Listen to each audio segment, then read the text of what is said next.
প্রিয় দর্শক, বাংলাদেশের সংবিধান সংস্কার কমিটির চেয়ারম্যান জনাব আলী রিয়াজ তার সংস্কার প্রস্তাবনাগুলো প্রধান উপদেষ্টা বরাবর উপস্থাপন করেছেন। কিন্তু এখানে একটা কথা বলে রাখি, জনাব আলী রিয়াজ কিন্তু মার্কিন যুক্তরাষ্ট্রেরও সিটিজেন, বাংলাদেশেরও সিটিজেন। তিনি ডুয়েল সিটিজেন, একজন বিদেশি নাগরিক। বাংলাদেশের সংবিধান সংশোধন করেছেন বা সংস্কার প্রস্তাব দিয়েছেন, এটি আমাদের জন্য দুর্ভাগ্যের ব্যাপার। সংবিধান সংস্কার কমিশনের প্রথম চেয়ারম্যান ছিলেন শাহদ্বীন মালিক। তিনি একজন সংবিধান বিশেষজ্ঞ, কিন্তু কি কারণে তিনি এই প্রস্তাব গ্রহণ করেননি অথবা পদত্যাগ করেছেন কেন, অথবা কি কারণে তিনি পদত্যাগ করেছেন বা পদত্যাগে বাধ্য হয়েছেন কিনা, এটি কিন্তু একটা রহস্যজনক ব্যাপার। এটি একসময় উদ্ঘাটিত হবে। আর সংস্কার কমিটির চেয়ারম্যান জনাব আলী রিয়াজ যে প্রস্তাবনাগুলো দিয়েছেন তার মধ্যে খুবই দুঃখজনক ব্যাপার হচ্ছে বাংলাদেশের সংবিধানের যে 4টি মূলনীতি সেটি তিনি প্রত্যাহার করে 5টি মূলনীতি ঘোষণা করেছেন। বাংলাদেশের সংবিধানের 4টি মূলনীতি ছিল জাতীয়তাবাদ, গণতন্ত্র, সমাজতন্ত্র এবং ধর্মনিরপেক্ষতা। চমৎকার, বাংলাদেশের সংবিধান কিন্তু সারা পৃথিবীতে আলোচিত একটা সংবিধান। সেই সংবিধানের 4টা মূলনীতি কিন্তু এটা বিশেষ 4টা মূলনীতি। এই 4টা মূলনীতির পরিবর্তন ঘটিয়ে তিনি 5টি মূলনীতি দিয়েছেন। তিনি শুধু গণতন্ত্র রেখেছেন, 3টি মূলনীতি অতীতে 72 সংবিধান থেকে তিনি বাদ দেওয়ার প্রস্তাব দিয়েছেন। এটি আমাদের জন্য দুর্ভাগ্যের ব্যাপার। তিনি যে 5টি প্রস্তাবনা দিয়েছেন তার মধ্যে গণতন্ত্র ছাড়া বাকিগুলো ক্লাস 7-8-এর ছেলেমেয়েরাও এসব প্রস্তাব দিতে পারে, বা যে কোনো সাধারণ মানুষ এই প্রস্তাবনা দিতে পারে। একটা কথা মনে রাখতে হবে, আলী রিয়াজ সাহেব কিন্তু সংবিধান বিশেষজ্ঞ না। আলী রিয়াজ সাহেব কিন্তু সংবিধান বিশেষজ্ঞ না। কাজেই এই ব্যক্তির হাতে আমাদের সংবিধান সংস্কারের দায়িত্ব পড়েছে। বাংলাদেশের সংবিধান কোথায় গিয়ে দাঁড়াবে সেটি সহজে অনুমেয়। আরেকটি কথা বলতে চাই, অত্যন্ত দুর্ভাগ্যের ব্যাপার হচ্ছে তিনি বাংলাদেশের নাম পরিবর্তনের প্রস্তাব দিয়েছেন, দুঃসাহস করেছেন। বাংলাদেশ যেমন গণপ্রজাতন্ত্রী বাংলাদেশ, সেটাকে তিনি পরিবর্তন করে সেটার পরিবর্তে দিয়েছেন জনগণতন্ত্রী বাংলাদেশ। উচ্চারণও করা যায় না, জনগণতন্ত্রী বাংলাদেশ। What is this? এটা কি?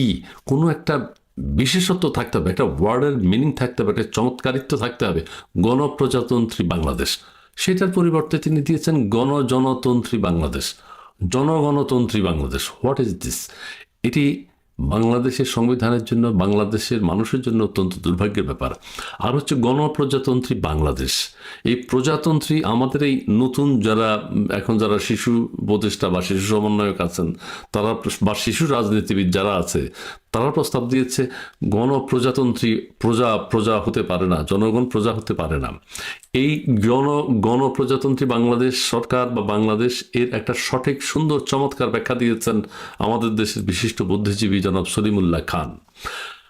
আলী রিয়াজ সাহেবের উচিত ছিল সলিমুল্লাহ খান যে প্রস্তাবটা দিয়েছেন প্রজাতন্ত্র বলতে কি বোঝায় সেটি তিনি ব্যাখ্যা দিয়েছেন চমৎকারভাবে।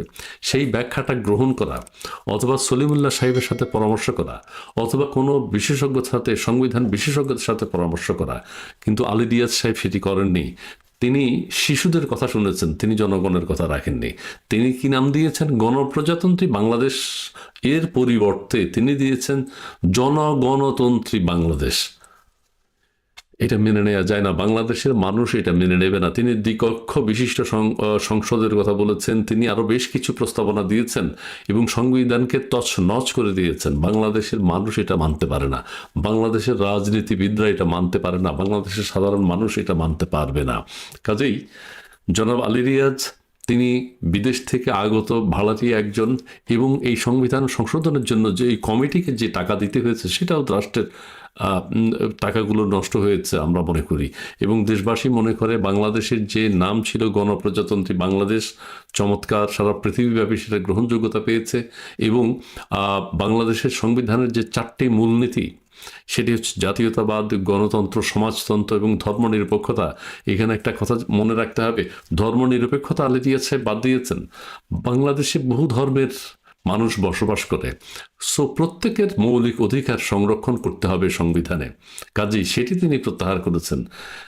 তিনি সংবিধান থেকে ধর্মনিরপেক্ষতা তুলে দিয়েছেন, এটিও গ্রহণ করা যায় না। এবং সাধারণ মানুষ, দেশের অন্যান্য ধর্মের মানুষ কি রিয়াকশন দেখায় সেটি আমরা দু একদিনের মধ্যে জানতে পারবো। এবং সংবিধানের আর কি ক্ষতি সাধন তিনি করেছেন সেটিও আমরা কিছুদিনের মধ্যে জানতে পারবো। প্রিয় দর্শক, জনাব আলী রিয়াজ আমেরিকান একজন নাগরিক। কেউ কেউ বলে কোনো একটা আন্তর্জাতিক সংস্থা আমেরিকান কোনো একটা গোয়েন্দা সংস্থার সাথে তার যোগাযোগ রয়েছে। সেরকম একটা মানুষকে বর্তমান তত্ত্বাবধায়ক সরকারের প্রধান উপদেষ্টা তাকে আমেরিকা থেকে ভাড়া করে এনে, কি এমন ঠেকা পড়েছে তাকে আমেরিকা থেকে ভাড়া করে এনে বাংলাদেশের সংবিধান সংস্কারের জন্য তাকে দায়িত্ব দেওয়া হয়েছে এবং সেই সংস্কার কমিশনে তাকে চেয়ারম্যান বানানো হয়েছে। এটি কোনোভাবে দেশের মানুষ গ্রহণ করতে পারে না। সংবিধানের এই ন্যাক্কারজনক পরিবর্তন, এই দুঃসাহসিক পরিবর্তন দেশের মানুষ স্বাভাবিকভাবে নেবে না। প্রিয় দর্শক, দেখা যাক সংবিধানে আর কি কি সংস্কারের প্রস্তাবনা তিনি দিয়েছেন। দু একদিনের মধ্যেই সেগুলো ধীরে ধীরে প্রকাশিত হবে এবং মানুষ জানতে পারবে, এবং মানুষের রিয়াকশন কি সেটিও আমরা জানতে পারবো, রাজনৈতিক দলগুলোর মতামত কি সেটিও আমরা জানতে পারবো। এছাড়া দেশের সাধারণ মানুষ বা সংবিধান বিশেষজ্ঞরা কি ভাবছেন সেটিও আমরা জানতে পারবো। যাই হোক, এই দুঃখজনক ব্যাপারটি আপনাদের সাথে শেয়ার করলাম। আপনারা যে যেখানে আছেন ভালো থাকবেন, সুস্থ থাকবেন। আবারও বলি, গণপ্রজাতন্ত্রী বাংলাদেশ এটিকে পরিবর্তন করে করা হয়েছে জনগণতন্ত্রী বাংলাদেশ। What is this? বাংলাদেশের চার মূলনীতিকে প্রত্যাহার করে 5টি মূলনীতি করা হয়েছে। সেখান থেকে সমাজতন্ত্র বাদ দেওয়া হয়েছে, ধর্মনিরপেক্ষতা বাদ দেওয়া হয়েছে এবং জাতীয়তাবাদ বাদ দেওয়া হয়েছে। সেখান থেকে শুধু রাখা হয়েছে গণতন্ত্র। এবং 5টি যে ধারা তিনি, গণতন্ত্র ছাড়া যে আরও 4টি মূল নীতি তিনি প্রকাশ করেছেন, এটি ক্লাস 7 এটির ছেলে মেয়েরাও এটি করতে পারবে। এটির কোনো আলাদা কোনো বৈশিষ্ট্য বা কোনো তাৎপর্য, এইসব ভাষাগত কোনো সৌন্দর্য এর মধ্যে নেই। জনগণতন্ত্রী বাংলাদেশ, এর মধ্যে কোনো বিউটি আছে? নেই। এবং 5টি মূলনীতি যদি আপনারা দেখেন, সেটার মধ্যেও কথার মধ্যে কোনো বিউটি নেই, চমৎকারিত্ব নেই। কাজে একজন সাধারণ মানুষের মতো কথা বলেছেন। আলী রিয়াজ সাহেব বাংলাদেশের সংবিধানকে ধ্বংস করার জন্য কাজে নেমেছেন। আপনারা যে যেখানে আছেন ভালো থাকবেন, সুস্থ থাকবেন, সুন্দর থাকার চেষ্টা করবেন। ধন্যবাদ। প্রিয় দর্শক, সচিবালয়ে অগ্নিকাণ্ডে কোনো নাশকতার প্রমাণ মেলেনি, এটি বলছে তদন্ত কমিটি। তবে এটি নিয়ে অনেক কথা হয়েছে। বিগত সরকারকে দোষারোপ করা হয়েছে, তারা অনেক বেশি শক্তিশালী। আবার সচিবালয়ের আভ্যন্তরীণ কোন্দলকেও দোষারোপ করা হয়েছে। নানান কথা হয়েছে, সেটি আমরা জানি। কেউ বলছেন যে এটা বিস্ফোরক, কেউ বলছেন যেখানে গান পাউডার পাওয়া গেছে, এটি তদন্ত করতে হবে। সে কেউ বলছেন যে কুকুর পাওয়া গেছে, কুকুরের পোস্টমর্টম করতে হবে। সব কিছু ছাড়িয়ে এটি হচ্ছে 2024 সালের শেষ দিনের সর্বশেষ নাটকের শেষ দৃশ্য। কেউ বলছেন যে শহীদ মিনারে যে আন্দোলনের ঘোষণা দেওয়া হয়েছে, এই সচিবালয়ের অগ্নিকাণ্ডকে ধামাচাপা দেওয়ার জন্যই এই এত নাটক করা হয়েছে।